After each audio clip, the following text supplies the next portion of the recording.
What do you think of Isaac Newton, Dr. Faustus? Oh my god. That's such a fucking can of worms. I don't care.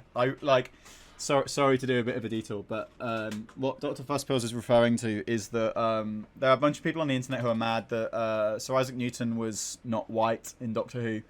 I really don't care. I think it's crazy that people get upset about that. This is a TV show where, you know, Charles Dickens fought fucking ghosts and Vincent van Gogh was skewering a giant invisible space chicken.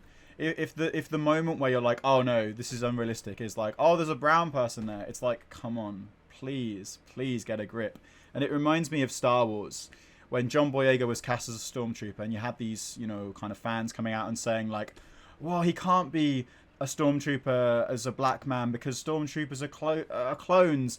And there's always like a rationalization, right? There's always a rationalization, but the core feeling is we don't want non-white people in our things. It's this very kind of traditional, xenophobic, quite nasty sentiment that it leaves a really bad taste in my mouth.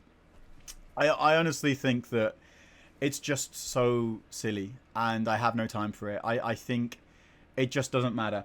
I know, and if it was the other way around, it would be different, obviously. And I would say the reason for that is, you know, with the history of the UK or society, very prominent non-white historical figures in the West are actually quite few and far between, and a lot of their experience and their lives were defined by their skin color because of the systemic prejudice that was, you know, very common around the Western world. So if Martin Luther King was played by a white guy, I think it's obvious that it would be, you know, that would be problematic because it would kind of really undermine the whole essence of, you know, Martin Luther King's life. But honestly, when someone plays Isaac Newton in a gag, it's like a gag at the start of the show. You know, it's not like a very serious window into the life of Isaac Newton. He's not even the focal point of the episode. It was just a fun gag, and the guy was from Sex Education. It's like, just deal with it. Non-white people are going to be in sci-fi. It's so not worth getting upset about. And you know, when Andrew Tate is out there and he's one of the people who's going like, yeah, Doctor Who's shit, you just think about the kind of people whose side of the argument you want to be on and you don't want to be on. So yeah, I had zero problem with it. I thought it was a really fun little cameo. I loved the kind of little banter between the Doctor and Donna saying Isaac Newton was kind of cute. I thought the Mavity thing was pretty fun. And yeah, like Rosa Parks, who was in Doctor Who, obviously Rosa Parks needs to be a black woman because she was a racial rights activist and she experienced extreme prejudice. And this is the case. You have prominent people who were not white in, you know, Western history. Almost all of them will have experienced prejudice because of their skin color. So that is why there is a greater sensitivity around them not being portrayed by, you know, black or Asian actors.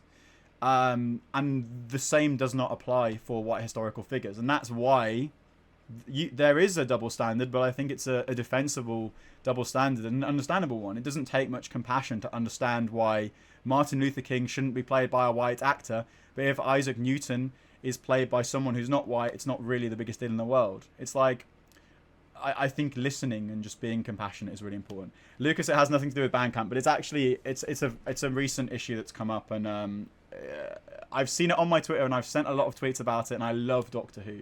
I adore Doctor Who. I grew up watching Doctor Who, so I do feel quite strongly about it. Yeah, if you have issues with Sir Isaac Newton being portrayed by someone who is not white, then it doesn't make you like a terrible person. But I think it's fair that I have these conversations. Okay, Dr. First Pills. They're basically rewriting history.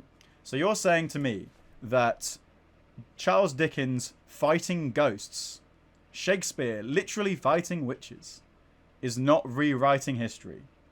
The show that you love, the show that you've loved all this time, you say that that's not rewriting history, right? But the Isaac Newton not being exactly the same skin color as he was in real life, that is rewriting history, and that is unacceptable. And I think when you get down to that point, you're like, okay, so why are you like, what is it about that makes it so not okay compared to Vincent Van Gogh stabbing a giant invisible chicken. Like, why is that okay? Why is that okay? You know, I get the point. That's cool. That's cool. And that's fine. I'm not saying anything about you. Like, I don't think, oh, how dare you not be cool with it. But that's just my perspective, and I hope you understand that. And yeah, I appreciate you, you know, listening what I have to say in my perspective as well. I disagree as well. I don't think it's Disney's interference at all. Russell T Davies. I mean, look. 2005, when the show was relaunched, Captain Jack kisses the Doctor on the lips. You've got an openly queer character on TV in 2005. Russell T Davies has been pushing for inclusion his whole life. I think inclusion is in the DNA of Doctor Who. You know, Waris Hussain, an Indian director, was the spearhead of Doctor Who at the very start in the 1960s. It's always been a progressive show. And I think it's only that the culture war online now is so fierce that it's become this massive, inflated, spotlighted issue when Doctor Who's actually always been that show. So it's kind of just one of those things that's not actually that surprising.